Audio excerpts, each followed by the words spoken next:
भाषाई शब्दों की कहानी पर जब नज़र डालते हैं तो पता ही चलता है कि बहुत सारे ऐसे शब्द खुदगर्ज होते हैं, कुछ ऐसे भी शब्द होते हैं जो बेवफा होते हैं। ऐसा मैं क्यों कह रहा हूँ? वो सिर्फ इसलिए कि कई ऐसे शब्द हैं जो जहाँ से जन्म लेते हैं उनके साथ ढेर सारे अर्थ चिपके होते हैं, उनके साथ जुड़े होते हैं, लेकिन वो शब्द जब सफ़र पे अपने आगे बढ़ते हैं तो उसके साथ कई उसके अर्थ छूटते चले जाते हैं और वो शब्द इन सारी बातों पे ध्यान नहीं देता है। आगे चल के उसके साथ सिर्फ और सिर्फ एक अर्थ सिमट जाता है।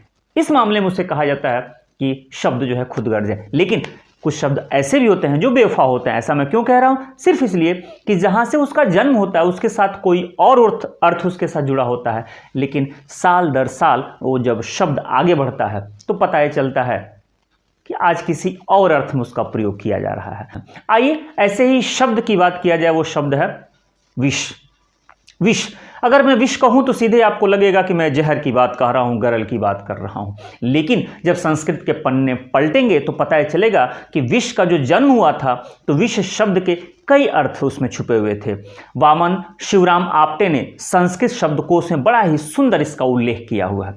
विष का अर्थ जहर तो है ही, विष का अर्थ पानी है।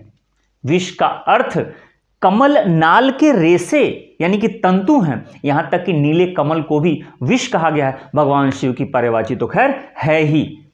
कई जगह पर दास, नौकर, वृत्त को भी विष कहा गया है। एक पक्षी है सारिका यानी कि मैना, उसे भी विष कहा गया है।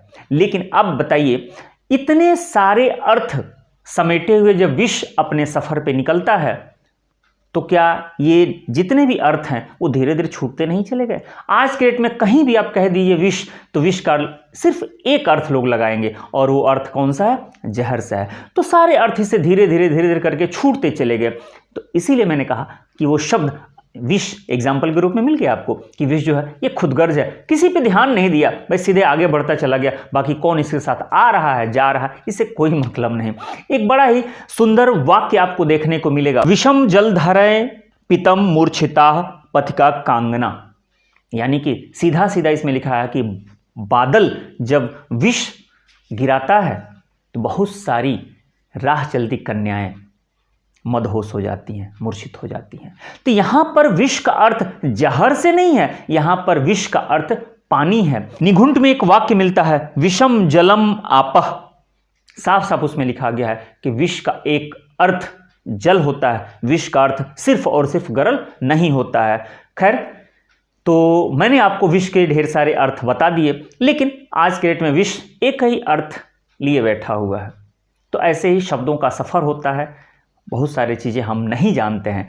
तो कैसा लगा आपको विष का अर्थ पानी जान करके, विष का अर्थ कमल नाल या नीले कमल को जान करके, दास और वृत्त को जान करके? कमेंट करके जरूर बताइएगा कि आप इसमें से विष का अर्थ कितना जान रहे थे, कौन जान रहे थे। कमेंट करके जरूर बताइएगा। मिलते हैं ऐसे किसी मजेदार टॉपिक के साथ, वीडियो के साथ। तब तक आप अपना ख्याल रखिए। बाय।